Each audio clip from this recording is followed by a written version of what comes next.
Hey, what is going on, everybody? This is Beanie and welcome back to another video. Guys, today we're going to be talking about Battle Royale, but more specifically, we're going to be talking about those bronzes and those silver players that are really going to build the foundation of your Battle Royale team. Those cards that play like golds or like diamonds, but you can get them very cheaply in those silver and bronze rounds, because that's really what separates a great BR draft from a terrible BR draft. If I get 2 really good diamonds and 3 really good golds, but all of my silvers and all of my bronzes are trash, honestly, I'm probably redrafting, because I don't think that team is going to be capable of going 12-0. So these are the guys that you need to target, specifically 30 guys that I've identified as being very, very good in Battle Royale. And you know, this is not an exhaustive list. There may be guys out there who may play even a little better than the guys that I mentioned. These are just the guys that I have experience with that play way above their overall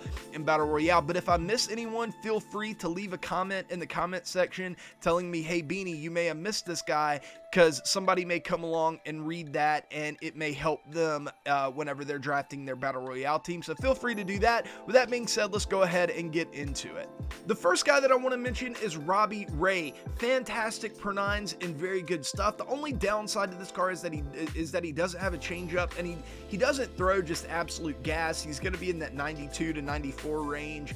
So he's not going to be blowing it by anybody, but you can finesse guys, and for whatever reason, it seems like people struggle to make consistent contact against this card, quality contact anyway. Plus, he's very effective against lefties with that devastating slider, and that knuckle curve is really better suited against right-handed pitching, because you can really bury it low and in on right-handers, and it's a very effective pitch, and it somewhat makes up for his lack of a changeup.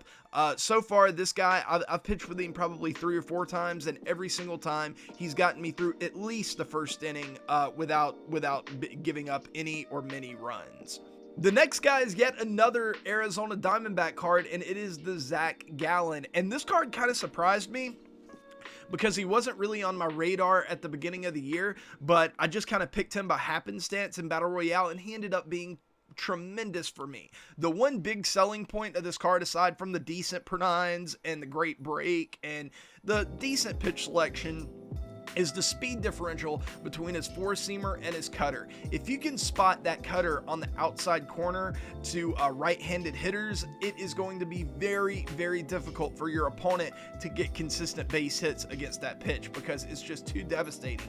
He also has a 10-mile-per-hour speed differential with his changeup and a 14-mile-per-hour differential with that big slow knuckle curve of his, and that can also be very effective in Battle Royale, where people, you know, sometimes they aren't that patient. Sometimes it's hard to time guys like this up, and that's what makes this card so effective. Next up, we have possibly my favorite starting pitcher pick out of anybody in Battle Royale, and it's the Chris Bassitt card from the Oakland A's. The one thing that jumps out at you right from the beginning is the lack of any decent per nines. He has very average to below average per nines for this point in the year, but I don't think that really matters that much with this card, because you're not going to be going for very many strikeouts. This is a card that is going to encourage that your opponent make contact, but that he make weak contact. The thing that really separates this card is his fantastic mix of fastballs. He has that sinker at 93, the four-seamer at 95, and then that slow 88-mile-per-hour cutter, kind of like the Zach Gallen, that can be devastating against right-handed hitters. He also has an 83-mile-per-hour changeup and the big-time 70-mile-per-hour curveball that can really, really throw hitters off balance. If you can mix that in with the 95-mile-per-hour fastball or the 93-mile-per-hour sinker, this guy is absolutely devastating. He's just very, very difficult to hit home runs against, to hit extra base hits against. I love this guy. Every time I see him, if there's not like a phenomenal bronze hitter or something like that, I'm picking this guy every single time. The last guy I want to talk about is the 73 overall Steven Matz, and it's kind of the same story as with the Chris Bassitt. He doesn't have great per nines, and you're going to be encouraging contact when you pitch with this guy, but his sinker is just so good against left-handed pitching for me, and then his secondary pitches are also fairly effective. effective because he has that really fast slider that you can mix in with the curveball. Those pitches tunnel really well together. He also has a solid changeup that he can mix in there. I wouldn't throw that changeup for a strike that often, but for the most part, this card has an excellent pitch mix that really makes up for his lack of per-9s. And when you get into drafting bronze level pitchers, it's very tough to get guys that have great per-9s anyway. So if you can get a guy that has an excellent pitch mix, excellent speed differentials, or something like that, then you really need to jump on that opportunity because they can be an effective number 3 for you. And that's, in my opinion, that's kind of where this Steven Matz falls. Moving on to relievers, the first silver reliever that I have to talk about is Dellin Betances. I think that this is a fairly obvious pick.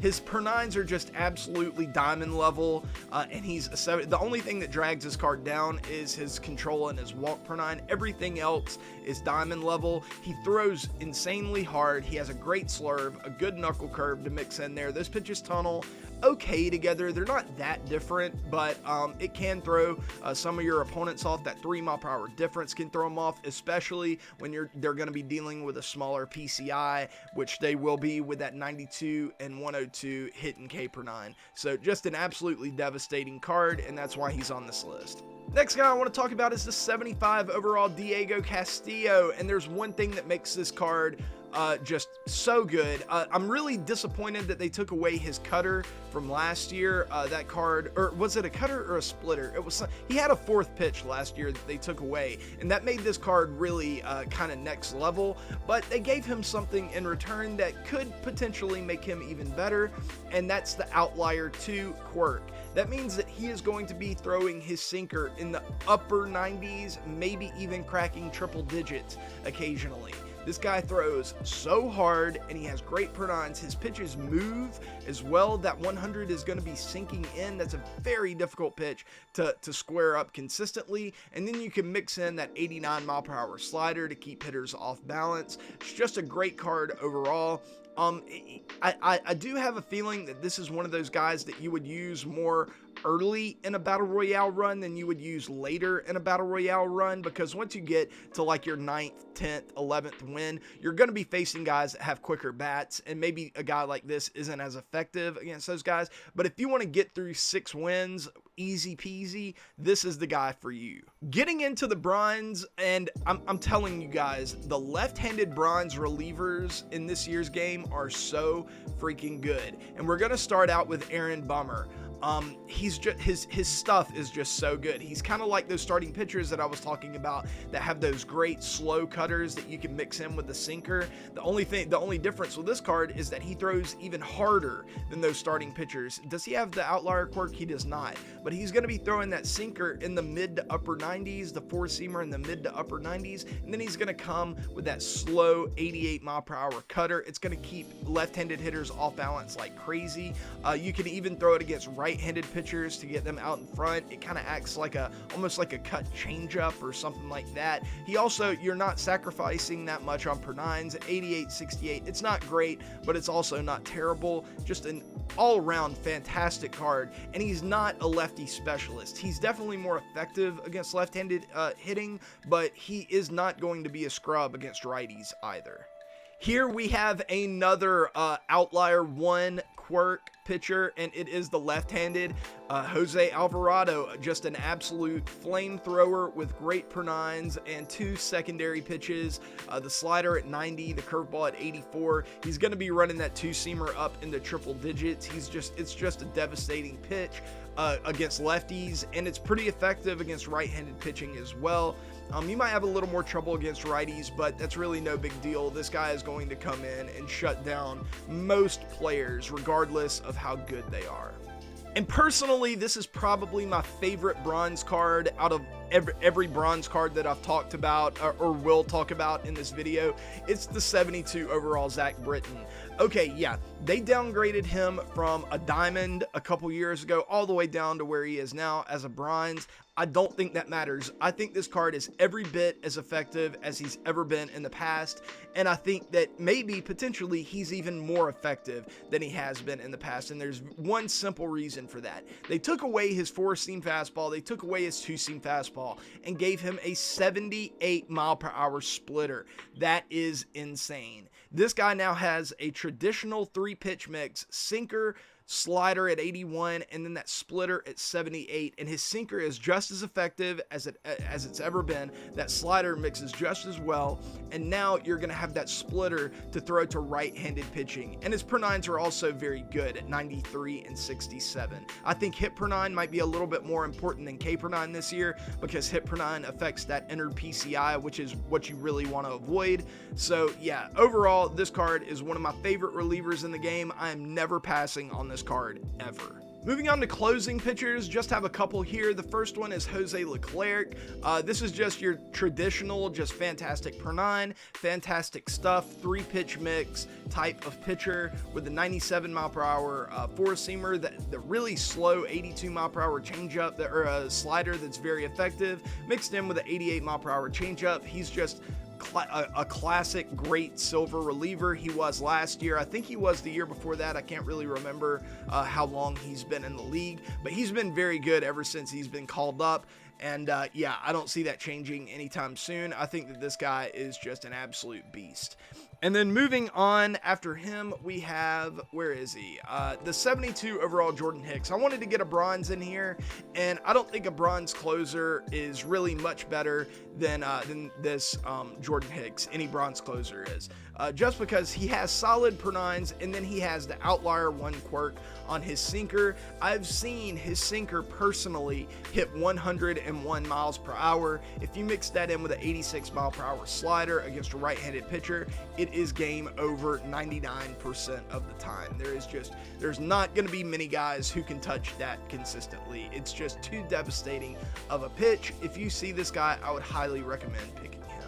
Okay, before we talk about catcher, I do want to say that there are not that many catchers that are very good below the gold tier level. So I do think that it is worth investing a diamond or a gold pick into a catcher or a player that can play catcher as his secondary, just because I don't think that you're going to find very many good options in the silver or bronze rounds. So positional scarcity means that you may have to spend a little more at that area in order to, balance out your team. But with that being said, there are a couple guys who can, play fairly well for you. The first guy is the 78 overall Wilson Ramos. Very good hitting stats. Defensively, he's not so great, but he does have 77 blocking. So, he's not going to be just awful back there. Just don't expect him to be terrific. And then after him, we have the Robinson Chirinos. He has the 70 plus power, and he also has the 96 blocking to go along with it, which is very nice. Just a pretty solid card overall, but for the most part, don't have too much to say about the catcher position. First base is kind of the opposite. There are a whole bunch of silvers that are very, very good, but the one that I tend to pick the most often is the 78 overall Edwin Encarnacion. He just has so much power, and his power really seems to play up versus both righties and lefties, so there was no way for me to leave him off this list really, even though there are some very, very good silver hitting first basemen, and there are even some decent bronze hitting first basemen like the 73 overall Jesus Aguilar with a 73 power versus righties, and then 65-67 versus lefties. He also has good defense at first base, which is a plus. So this is not the ideal pick, but if you didn't figure out first base before you got to, your bronze rounds or whatever, and this guy popped up, this is probably your best option at that point, but it is kind of an emergency option if you haven't figured out first base. Okay, this is probably my favorite position out of all of them. It's probably between this and shortstop. Second base has some great budget players. The first one is Howie Kendrick. He can play almost everywhere on the field. Tremendous contact numbers, tremendous vision, somewhat decent power. He has a noodle of an arm, but at second base, that's not really going to be that big of a deal. Good reaction, average fielding. Like I said, just all around a great player. He's not that fast. He's getting older, so that's to be expected. All around just a great player, though. But I like this card even more, the 78 overall Jonathan VR. Once again, kind of like Howie Kendrick, he can play in a variety of different positions. He has a very strong arm, not the best glove, but you know, what are you going to do? He's fast, 82, 80 speed and stealing. And I know his hitting stats don't look that impressive, but as a switch hitter, his hitting stats really play up in game. That vision on all-star difficulty, not that big of a deal. The power plays up. Everything plays up. This guy's an extra base hit machine. He has a great swing, and the switch hitting is just tremendous. I mean, he's probably, him and one other guy are probably the best utility options in the entire game. Anytime I see this card, I'm picking him, regardless of who else is in the draft. There aren't so many great bronze options at second base, but if you get stuck, you can always go with a 74 overall Ben Zobrist card. I like to pick this card anytime he pops up because, kind of like the VR, he can play a variety of different positions. So if you end up getting stuck in the draft, this is a great emergency option to pick for the outfield or for the middle infield. He's solid defensively. He has good contact and vision numbers. The only downside is that he doesn't have great power. So, you know, you've got to trade off somewhere when you're talking about bronzes. At third base, two names have really stood out to me all year so far. The first is the Yoan Moncada. He's a switch hitter who hits righties tremendously. Good contact versus lefties, not a lot of power. Solid defense at third base or at second base if you need him there. Not a lot of speed. That's kind of disappointing. I was always kind of hoping that Yoan Moncada would be a bit faster than he turned out to be, but that's not that big of a deal. I mean, this card is just, he's great for a silver round at third base, or if you miss out on second base, this is a fantastic pick. And then also Miguel Sano. I'm probably taking this card over the Moncada card if all things are being equal, just because he can play a variety of different positions. He has a very strong arm, but the big selling point of this card is the power. If you put the PCI anywhere close to this card, you are going to hit a home run. He's that good. So yeah, go out and pick the Miguel Sano if you get the chance. At shortstop, we have a couple of silver switch hitters that really stand out. The first is the Jorge Polanco card. Once again, you know, his power is not amazing, kind of like the VR card, but because of his swing and because he's a switch hitter, it really does stand out. The one downside to this card is his defense. His defense is not going to be great for you. In fact, it might be kind of terrible for you. But if you're looking to get a solid, reliable bat into your lineup, this might be your guy, but only if this next guy doesn't pop up for you. And that is the Adalberto Mondesi. Yes, I know his hitting stats look worse than the Jorge Polanco, but I promise you, this guy's hitting stats play way up. This guy might have the best swing in the entire game. He generates so much power, unexpected power, that it's absolutely insane. Not only that, he's one of the fastest live series cards in the game, and he's also a top-notch defender. Not, you know, he's not Gold Glove level, but he is going to be eminently reliable out there for you. He's not going to make many mistakes. He's going to get the outs, and that's really all you need to ask for out of a defensive player. You know, this card and the Jonathan VR card are two of my favorite budget options. If I can get those two cards on my team, and then I can surround them with guys like, you know, the Diamond Joey Gallo or the Gold Joey Gallo, Miguel Sano, those big power threats, I'm going to have a chance at going 12-0 because these guys get on base a ton, and then I can look elsewhere to drive them in. First guy we're going to start off with is Kyle Schwarber. Big time power versus righties, but one big selling point of this card is that he can play catcher. So, you know, I said that there weren't that many silvers and bronze catchers that were really worth mentioning. Even that, I mean, there are some. The Omar Narvaez is pretty good, even though I didn't mention him. He's not bad, but this is a guy that can effectively play catcher for you and give you big time power. He's not going to be great at catcher, but he's going to be a big bat for you out of a spot where you're not expecting to get a big bat. Now, a lot of people may look and say that this is a platoon card. Maybe you want to platoon him with the Wilson Ramos, but personally, in my experience, I've hit this card against left-handed pitching. I have 13 at-bats against lefties, and I have 6 hits. So, and 2 home runs. So that tells me that maybe he's pretty good against left-handed pitching. Maybe his attributes play up a little bit against left-handed pitching. All I know is this guy has been a beast for me, and I think he could be a beast for you as well. Next up, we have Willie Calhoun, the tiny, but he looks like a little bowling ball, but he is an absolute stud at the plate. He can play left field and he can play second base, but just trust me that you are going to get absolutely horrific defense no matter where you play him. You can play him out of position, and it probably wouldn't get a lot worse than what you're getting at his primary position. He is very, very, very bad defensively, but if you're stuck and you need a good bat, maybe on your bench, maybe this is more of a pinch hitter card for you. A nice solid lefty pinch hitter card that you can use off of your bench for a very cheap round, like a lower bronze round. This might be your guy because his hitting stats are absolutely tremendous for a 72 overall card. Then we have everybody's favorite budget beast, the 72 overall Chris Davis card. Not a lot to say about this card. Everybody kind of knows you're going to get terrible defense, low vision, medium to low contact, and then tremendous power. This guy is just a home run machine. He's going to be great for you, and I didn't think I could make a list without putting him on it. At center field, we have the 79 overall Aaron Hicks, and the thing that I love about this card is that he's relatively balanced. He gives you the power versus righties, and then he gives you more of an average balance against left-handed pitching. He's a switch hitter, and you're not sacrificing that much defense. He has a kind of an inaccurate cannon of an arm in the outfield and center field, but then he has solid reaction and fielding, so you're not, having to throw a terrible defender out there in center field in order to get this kind of bat.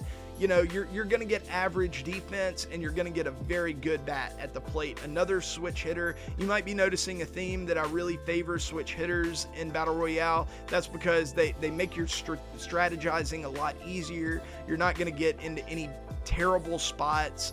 So yeah, I love switch hitters in Battle Royale. I think they're very, very valuable. Hey, look at that, another switch hitting utility option. I think that they're super valuable in Battle Royale. I just do, and the Ian Happ is no exception.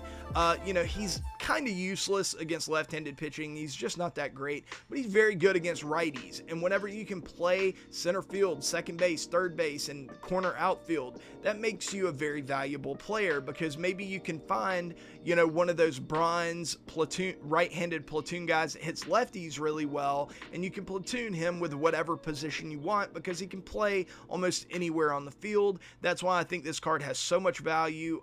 If you get stuck having to hit with this guy against left-handed pitching and he's like the 8th guy in your lineup, that's not that big of a deal. You will get the occasional hit with him. Finally, moving on to right field, we have the 77 overall Jorge Soler. This guy is very similar to the Chris Davis. You're not going to be getting great contact, vision, or defense, but you're going to be getting a tremendous amount of power. You have no idea how many runs this guy has killed for me already this year. I've been leading in a game by like 2 runs or something, and this guy will come up against me and just hit a tank, and I know that it's going to be a tank. I don't know how to pitch to this guy. He is so freaking good in Battle Royale. Now, I presume that once in ranked seasons or something, once you get to higher difficulties, this card's effectiveness is not going to be as good. But on All-Star difficulty in Battle Royale, I do not know how to pitch to this dude. He is just absolutely ridiculous. Then we have the 76 overall Trey Mancini, I don't know how to pronounce his name, whatever, card. And the story about this card is just balance. He's just a very balanced hitter. Good contact, good power. Vision is a little but that's okay this year. Not that big of a deal. His reaction and fielding and arm and all that leave a little bit to be desired, but he's going to be better than the Chris Davis or, the Jorge Solers of the world. So you're not going to be sacrificing that much defense, but you are going to be taking a hit. He's not going to be very good out there, but at the plate, he's going to be a monster. And it's a very similar story to this next card, the 74 overall Franmil Reyes, the final card on this list, and once again, kind of similar to those Chris Davises, but in my opinion, even better, because this guy has the contact versus lefties to go along with great power versus righties and solid power versus lefties. every single time I've picked this card, I don't really play him out in the field all that often, but I will pinch hit with him a lot, and he hits absolute tanks very consistently for me. Just an absolutely tremendous card to get in a bronze round. That's just insane value to get that kind of power out of a bronze round. So, but yeah, guys, that is going to do it for this video. I hope you enjoyed it. Hope that you maybe found some cards that you had been ignoring before that maybe you'll pick now.